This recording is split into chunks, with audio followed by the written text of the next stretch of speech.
हक्काचा, निधी आमच्या हक्काचा, निधी आमच्या हक्काचा, कंत्राटदार संघटनेचा।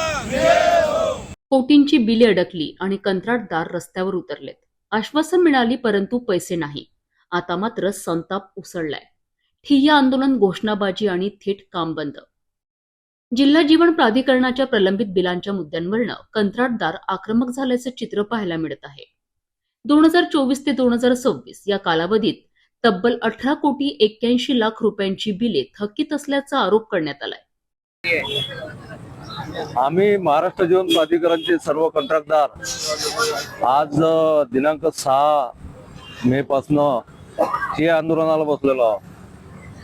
या आंदोलनाला बसण्याची वेळ आमच्यावर आली याचे कारण असे की गेल्या 1 वर्षापासून आम्ही जी देखभाल दुरुस्तीची महाराष्ट्र जीवन प्राधिकरण अंतर्गत सर्व जिल्ह्यातील योजनांवर कामे करीत आहोत। त्या कामाचे जवळपास 19 कोटी रुपये आमच्या महाराष्ट्र जीवन प्राधिकरणाकडे प्रलंबित आहे। त्यामुळे आम्ही सर्व कंत्राटदार आता अतिशय डबघाईस आलेलो आहोत। आमच्यावर उपासमारीची वेळ आलेली आहे। म्हणून आम्ही अनेकदा मुंबईला जाऊन वारंवार त्यांना विनवणी केली। आता आज सकाळीच आम्ही मुंबईवरून आलेलो आहोत, परंतु त्याचा कुठंच प्रतिसाद मिळत नसल्यामुळे आज आम्ही हा निर्णय घेतलेला आहे। या आंदोलनाने जर निघाले नाही प्रलंबित देयके तर पुढची भूमिका काय आहे? आम्ही आता 4 ते 5 दिवस यांच्याकडे लक्ष देईल। पैशाची काय अरेंजमेंट होते, जर पैशाची अरेंजमेंट नाही झाली तर हे आंदोलन अधिक तीव्र करण्याचा प्रयत्न आम्ही करू। पाणी पुरवठा बंद होईल अशी हे होईल काही? जर यांनी कोणत्याच प्रकारचा मागणीला प्रतिसाद दिला नाही तर ती वेळ सुद्धा येऊ शकते। जनतेने आमच्या भावना समजून घ्याव्या व आम्हाला मदत करावी हीच इच्छा आहे आमची।